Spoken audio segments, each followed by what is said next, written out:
Hello students, आज का हमारा फोटो केमिस्ट्री पेपर का जो नेक्स्ट टॉपिक है वो फोटो केमिस्ट्री ऑफ विजन। तो हम टॉपिक स्टार्ट कर रहे हैं, फोटो केमिस्ट्री ऑफ विजन। तो हमारी आइज़ के अंदर लाइट की प्रेजेंस में जो रिएक्शन होती है वो किस तरह से होती है और वो सिग्नल हमारे ब्रेन तक इमेज की फॉर्म में कैसे ट्रांसफ़र होता है।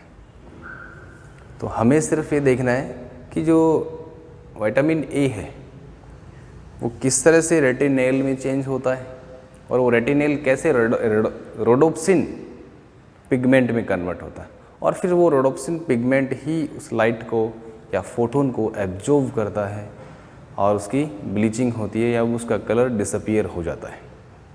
ठीक है, तो जनरली बता रहा हूँ, हमारे आँख के अंदर जो सेल होती हैं जनरली वो दो प्रकार के होते हैं। एक होती है रोड सेल और दूसरी होती है कॉन सेल्स। ठीक है, दोनों ही विजन के लिए रेस्पॉन्सिबल होती हैं, लेकिन कम लाइट इंटेंसिटी, मतलब डिम लाइट के अंदर सबसे ज़्यादा रोड सेल्स सेंसिटिव होती और अगर लाइट की अमाउंट ज़्यादा है, स्ट्रॉन्ग लाइट, तो कॉन सेल्स के लिए विजन के लिए रेस्पॉन्सिबल होते हैं। अब अगर इन दोनों की सेंसिटिविटी की बात करें तो इन दोनों में ज़्यादा सेंसिटिव कौन होगा? रोड सेल, क्योंकि कम लाइट में भी रेस्पॉन्ड करते हैं। ठीक है, तो दोनों ही सेल्स जो होती हैं वो विजन के लिए रेस्पॉन्सिबल होते हैं। ये डिम लाइट के लिए, ये स्ट्रॉन्ग या हाई अमाउंट के लिए, हाई इंटेंसिटी लाइट के लिए रेस्पॉन्सिबल होती हैं। अब हम बात करते हैं जनरली हमें रोड सेल में जो रिएक्शंस हो रही हैं उन पे हम फोकस कर रहे हैं। रोड सेल्स के अंदर एक पिगमेंट होता है, सेंसिटिव फोटो सेंसिटिव पिगमेंट होता है।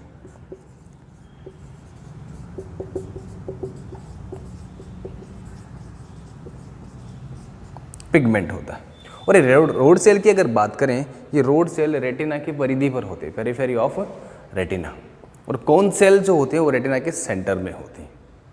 क्लियर? तो फोटो सेंसिटिव पिगमेंट जो इसके अंदर होता है, जिसे क्या कहते हैं? रोडोप्सिन कहते हैं। क्या बोलेंगे उस पिगमेंट को? रोडोप्सिन कहते हैं। और ये रोडोप्सिन पिगमेंट जो होता है वो दो कंपोनेंट से मिलकर बना होता है। पहला 11-cis रेटिनेल, 11-cis रेटिनेल एक कंपोनेंट हो गया और दूसरा कंपोनेंट होता है ऑप्सिन प्रोटीन। क्लियर? दो कंपोनेंट से मिलकर बना होता है ये वाला पिगमेंट रोडोप्सिन, और रोडोप्सिन को विजुअल पर्पल भी कहते हैं। इसका दूसरा नाम क्या है? विजुअल पर्पल भी कहते हैं। और इस रोडोप्सिन पिगमेंट को सबसे पहले जो डिस्कवर किया था एक फिजियोलॉजिस्ट हैं, फ्रेंच जर्मन फिजियोलॉजिस्ट है, फ्रेंच 1877 में। तो इसको डिस्कवर किसने किया था? फ्रेंच जर्मन फिजिसिस्ट हैं। और कब इसको डिस्कवर किया था? 1877 के अंदर से डिस्कवर किया था फ्रॉग सेल से।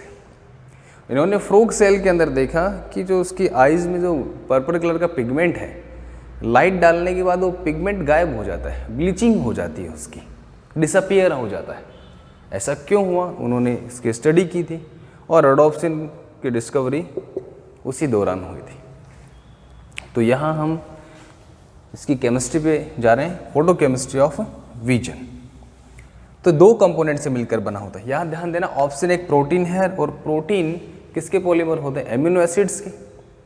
और इसमें काफ़ी एमिनो एसिड्स होते हैं, तकरीबन 348 एमिनो एसिड्स की चेन होती है। और जो लास्ट एमिनो एसिड है जो रेटिनिल से जुड़ेगा, इस ऑप्सिन प्रोटीन में बहुत लॉन्ग चेन होती है एमिनो एसिड्स की, और वो एमिनो एसिड जो रेटिनिल से जुड़ता है वो है लाइसिन।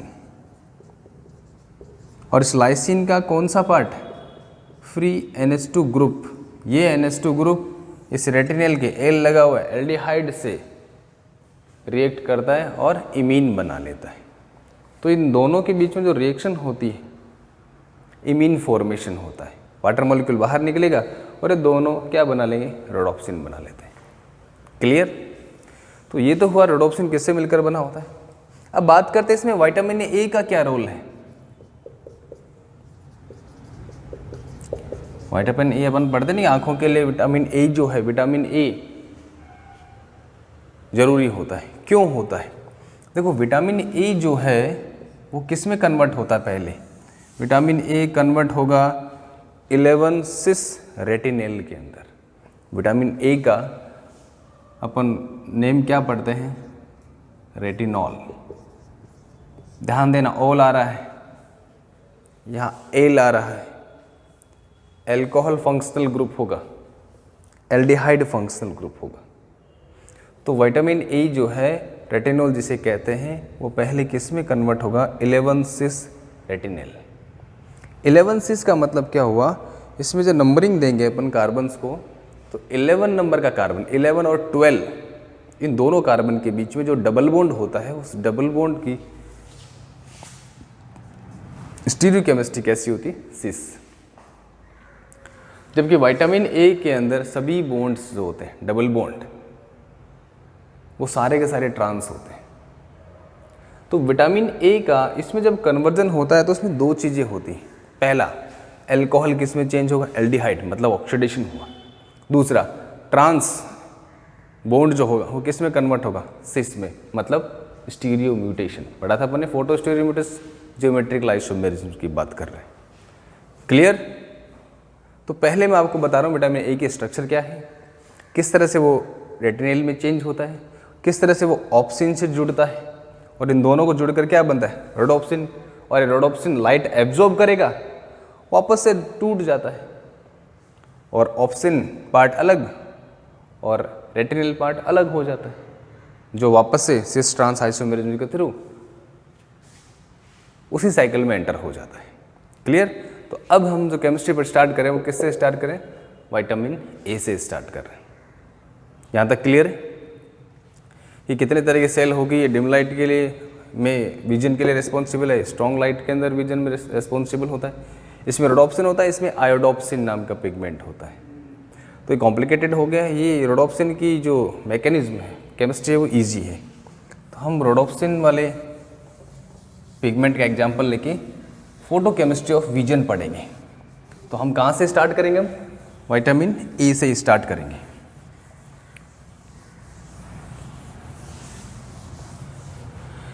इसकी स्ट्रक्चर अगर देखें, ध्यान देना और ये याद भी रखना, विटामिन ए एक टर्पीन होता है, और टर्पीन हम पढ़ चुके हैं, हमारे सिलेबस में है, एमएससी फाइनल नेचुरल प्रोडक्ट में टर्पिनोइड्स हमने पढ़े थे।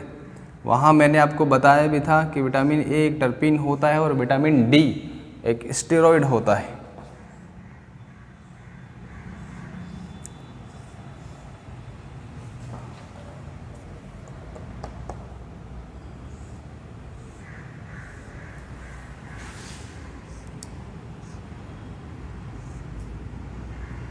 ये आपकी विटामिन ए की स्ट्रक्चर हुई। क्लियर? ये आपकी विटामिन ए की स्ट्रक्चर, ध्यान देना, एल्कोहल ग्रुप है, CH2OH, ऑल लगा, रेटिनॉल कहते हैं इसको। कितने डबल बॉन्ड आ रहे इसमें, 5। सभी की सभी, अगर इनकी ज्योमेट्रिक आइसोमेरिज्म देखें, इनकी स्टीरियोकेमिस्ट्री देखें, तो सारे डबल बॉन्ड ट्रांसफॉर्म में है। ई कॉन्फ़िगरेशन होगा इन सब का, देख सकते हैं। ई इधर भी देख सकते हैं, ई कॉन्फ़िगरेशन, ये भी ई कॉन्फ़िगरेशन होगा। क्लियर? इसी तरह से ये सारे के सारे ट्रांस है। तो सभी बॉन्ड इसमें कैसे भी ऑल ट्रांस रेटिनॉल कह सकते हैं अपन इसको। सभी बॉन्ड कैसे ट्रांसफॉर्म है। अगर इसकी नंबरिंग अगर हम देखें, इस तरह से इसकी नंबरिंग की जाती है।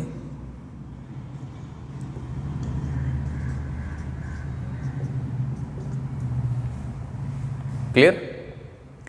अब यहाँ देखना, यहाँ पर 2 मिथाइल ग्रुप और होते हैं इसमें, एक 9 कार्बन पर और एक 13 कार्बन पर 2 मिथाइल ग्रुप और होते हैं, 2 CH3। ये CH3 और बना लेना। ये आपकी विटामिन ए की स्ट्रक्चर हुई। अब इस बॉन्ड को हमें फोकस करना है, यहाँ जो आइसोमेरिज्म होती है वो 11 और 12 कार्बन के वाले डबल बॉन्ड के बीच में होती है। क्लियर? तो यहाँ ये ट्रांसफॉर्म में किस में कन्वर्ट होगा? सिस में। और ये एल्कोहल किस में कन्वर्ट होगा? एल्डिहाइड में। क्लियर? तो यहाँ जो रिएक्शन होगी इसमें फर्स्ट ऑक्सीडेशन होगा,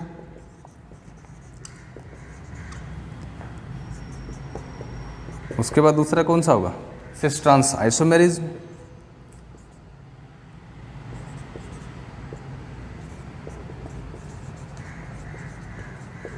और सिस ट्रांस आइसोमेरिज्म कौन से कार्बन के बीच में होती है? C11 और C12 कार्बन के बीच में जो डबल बॉन्ड है, इस डबल बॉन्ड में यहाँ देख रहे हैं ट्रांस है, किस में कन्वर्ट होगा? सिस में। ऑक्सीडेशन होता है एंजाइम की प्रेजेंस में, तो ये CH2OH किस में कन्वर्ट हो जाता है? CHO में। हो गया ऑक्सीडेशन। और ये ट्रांसफॉर्म है, ये किस में कन्वर्ट हो जाएगा? सिस फॉर्म में। क्लियर? बाकी के जो आपके डबल बॉन्ड है वो ट्रांसफॉर्म में ही रहेंगे, ध्यान रखना। ये एक बॉन्ड है जो किस में कन्वर्ट हुआ? सिस फॉर्म में। तो अब इसे वापस से बनाएंगे अपन। ये स्ट्रक्चर तो बाकी की जो बचेगी वो सेम ही होगी। और हो गया? ठीक है, थैंक यू। अब देखना इसमें अपन को क्या करना है, इसको ट्रांसफॉर्म में सिस फॉर्म में कन्वर्ट करना है। ट्रांसफॉर्म को किस में कन्वर्ट करना है? सिस फॉर्म में हमें इसे कन्वर्ट करना है। यहाँ ये आपका मिथाइल ग्रुप हो गया, ये C10 वाला कार्बन हो गया, और ये आपका C11 वाला कार्बन हो गया।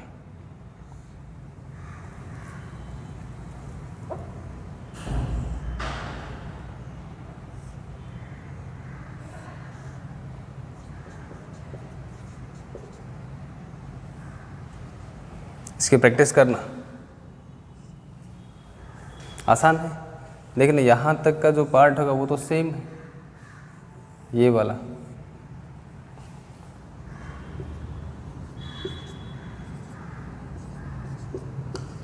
नंबरिंग करके देख लो। C10 तक वाला पार्ट एज इट इज। इस बॉन्ड को जो अब आगे वाला जो बॉन्ड है C11 ये वाला, और ये C12, अब देखना है किस फॉर्म में बनाया इसको अपन ने? सिस फॉर्म में। और यहाँ किस फॉर्म में था? ट्रांसफॉर्म में था। दिख रहा है आपको? तो C11-12 के बीच में जो डबल बॉन्ड आ रहा है उस यहाँ ये सिस फॉर्म में आ गया और ये ट्रांसफॉर्म में आ गया। क्लियर? इसे कहते हैं 11 सिस रेटिनेल। ध्यान देना, इसका ऑक्सीडेशन हो जाता है तो यहाँ ये अल्कोहल की फॉर्म में ना रह करके अभी किस फॉर्म में होगा? एल्डिहाइड फॉर्म में होता है। क्लियर? तो यहाँ ये CH2OH का ऑक्सीडेशन हो गया, किस में कन्वर्ट हो गया? एल्डिहाइड में। यहाँ जियोमेट्रिकल आइसोमेरिज्म हुई, स्टीरियो म्यूटेशन हुआ, और ये किस में कन्वर्ट हो गया? सिस वाले फॉर्म में। ये दो चेंज होते हैं यहाँ पर। तो हमने विटामिन ए को किस में कन्वर्ट कर लिया? 11 सिस रेटिनेल में। इसे रेटिनॉल कहते हैं। एल्कोहल तो रहा ही नहीं, एल्डिहाइड का एल लगा, 11 सिस रेटिनेल। तो ये केमिस्ट्री जो यहाँ से यहाँ तक चेंज हो रही है, इसे अपन आसानी से इसको याद रख सकते हैं। दो चेंज यहाँ हुए हैं, एक तो फंक्शनल ग्रुप का ऑक्सीडेशन हुआ है और दूसरा स्टीरियो म्यूटेशन हुआ, सिस ट्रांस आइसोमेरिज्म हुई है। कौन से कार्बन पर हुई है? C11।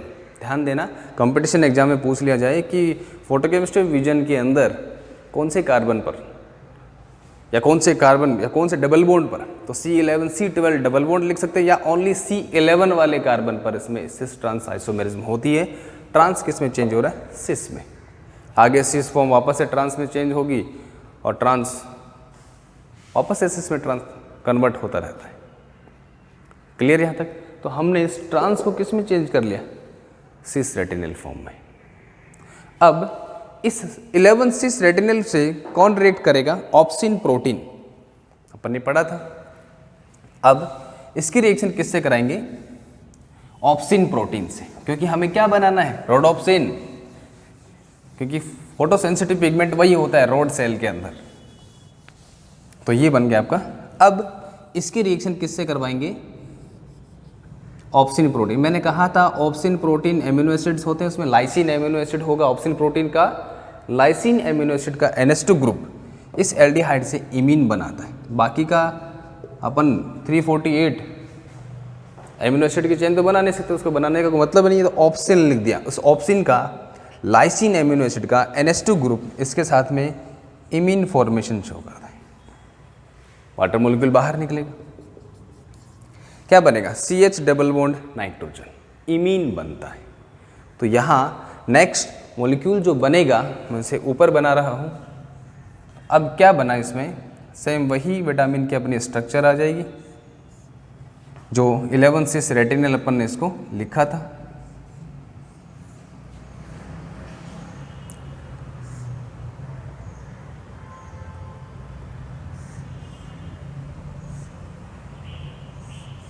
ये आपका ये ऑप्सिन प्रोटीन का पार्ट बना, ठीक है। और यहाँ आपका ये बॉन्ड हो गया आपका C11 वाला। नंबरिंग आप इसकी कर सकते हैं, एक बार हमने नंबरिंग करके देख ली इसकी, ठीक है। क्या चेंज किया अपन ने? सिर्फ यही तो लिखा है, ये यहाँ ग्रुप में चेंज किया, बाकी का मॉलिक्यूल तो एज इट इज है। क्या बना ये? रेटिनिल वाला पार्ट जुड़ गया, 11 रेटिनिल प्लस ऑप्सिन प्रोटीन, और मैंने कहा था 11 रेटिनिल प्लस ऑप्सिन जब जुड़ जाते हैं क्या बनता है? रोडोप्सिन बन गया पिगमेंट। ये पिगमेंट जब लाइट हमारी आंख के अंदर जाती है, रेटिना पे टकराती है, तो ये वाला पिगमेंट उस लाइट को, उस फोटोन को एब्जॉर्ब करता है। ये कंपोनेंट उस लाइट को एब्जॉर्ब करेगा, तो ये यहाँ क्या करेगा? रोडोप्सिन इसको एब्जॉर्ब करेगा, और एब्जॉर्ब करने के बाद में इसमें क्या चेंज आता है? ध्यान देना, एब्जॉर्ब करने के बाद इसमें क्या चेंज आता है? ये जो ही लाइट इस रोडोप्सिन द्वारा एब्जॉर्ब होती है, ये C11-12 वाला डबल बॉन्ड जो होता है वो सिस से वापस किस में चेंज हो जाता है? ट्रांस में। ध्यान देना, इतना ही चेंज होता है जब लाइट एब्जॉर्ब करता है कौन? रोडोप्सिन। ये पूरा रोडोप्सिन का मॉलिक्यूल है, ऑप्सिन मिला करके, तो इसमें सिर्फ इतना ही चेंज आता है कि ये वाला जो बॉन्ड आपको दिख रहा है C11-12 वाला, ये किस में कन्वर्ट हो गया? ट्रांसफॉर्म में। क्लियर? इतना आसान है। तो यहाँ स्टीरियो म्यूटेशन होता है, सिस ट्रांस आइसोमेरिज हो गया वापस से। अब क्या बनेगा? अब बाकी जो शुरू में अपन ने मॉलिक्यूल बनाया था वैसा ही वापस बना देंगे। तो यहाँ अब जो डबल बॉन्ड बनेंगे वो सारे के सारे कैसे होंगे? अपने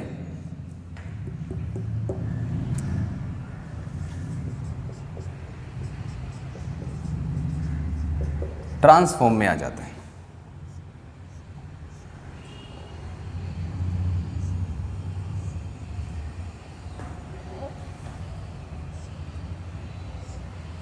ये आ गए। क्लियर? तो ये वाला जो डबल बॉन्ड आपको दिख रहा है ये ट्रांसफॉर्म में आ गया। तो यहाँ सारे कैसे हो गए? ऑल ट्रांस, सभी डबल बॉन्ड ट्रांसफॉर्म में आ जाते हैं, क्योंकि यहाँ एक ही बॉन्ड तो सिस था, बाकी तो ये भी ट्रांस है, ये वाले डबल बॉन्ड भी बनाना है यहाँ पर, ये भी ट्रांस है और ये भी ट्रांस हो गया। 4 डबल बॉन्ड ट्रांस है, एक सिस था, उसमें सिस ट्रांस आइसोमेरिज हुई, स्टीरियो म्यूटेशन हुआ, फोटो स्टीरियो म्यूटेशन जिसको कह सकते हैं, और वो सिस किस में कन्वर्ट हो गया? ट्रांस। अब जितने भी डबल बॉन्ड बचे वो सारे किस फॉर्म में आ गए? ट्रांसफॉर्म में आ गए हैं। अब नेक्स्ट आप ध्यान देना, जो ही ये ट्रांस में चेंज होता है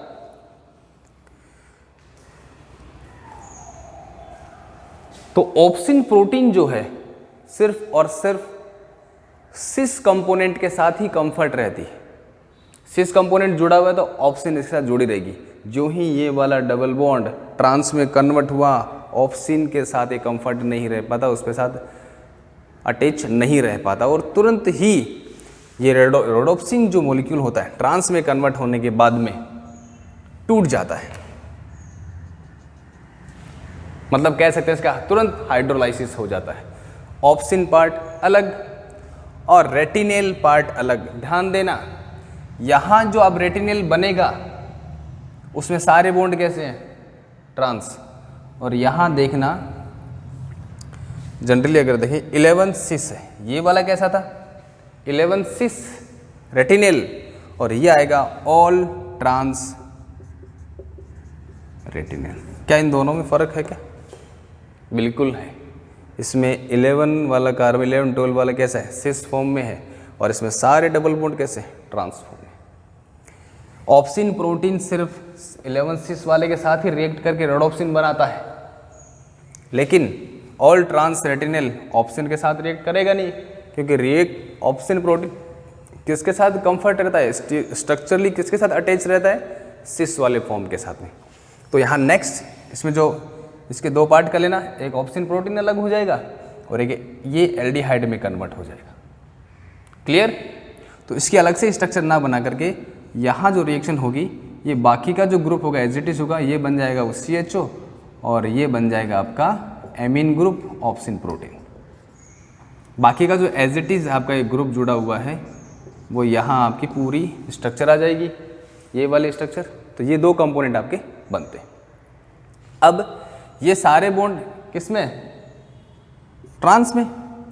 अब इसमें वापस से फोटोकेमिकल चेंज में होगा और 11 वाला जो ट्रांस था वो किस में कन्वर्ट होगा, सिस में कन्वर्ट होगा, और वो सिस वापस से ऑप्सिन के साथ जुड़ करके रोडोप्सिन बना लेगा, और वो रोडोप्सिन वापस से एब्जॉर्ब करेगा फोटोन को, और वापस से इसके दो पार्ट हो जाएंगे, ट्रांस रेटिनल अलग हो जाएगा, ऑप्सिन अलग हो जाएगा। अब यहाँ एक वर्ड काम में लिया जाता है, ब्लीचिंग ऑफ रोडोप्सिन। ध्यान देना, एक टर्म आपको लिखनी पड़ेगी, ब्लीचिंग ऑफ रोडोप्सिन। ये क्या होता है? ब्लीचिंग ऑफ रोडोप्सिन क्या होता है? ब्लीचिंग ऑफ रोडोप्सिन उस प्रोसेस को कहते हैं जिस प्रोसेस में रोडोप्सिन रोडोप्सिन पिगमेंट जो है वो दो कंपोनेंट में अलग हो रहा है। क्लियर?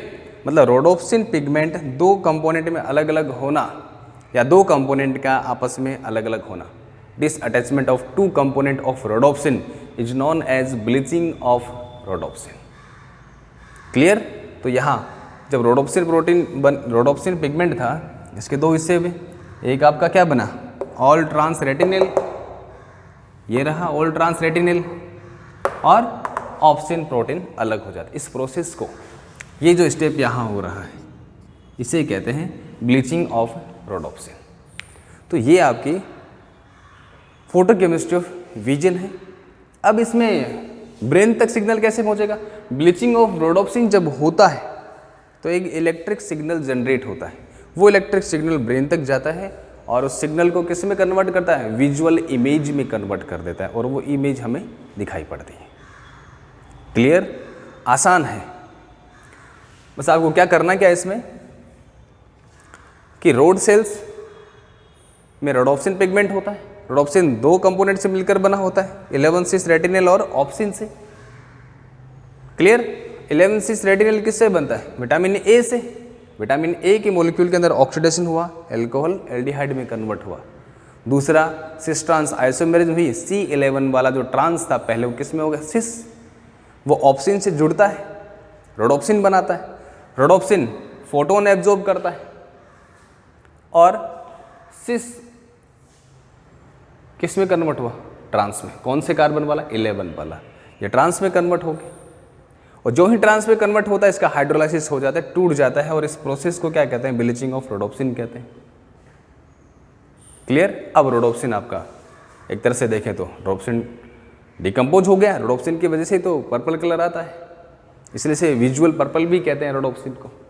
और यहाँ इलेक्ट्रिक सिग्नल जनरेट होता है जो ब्रेन में सिग्नल जाता है और उसे विजुअल इमेज में कन्वर्ट कर देता है।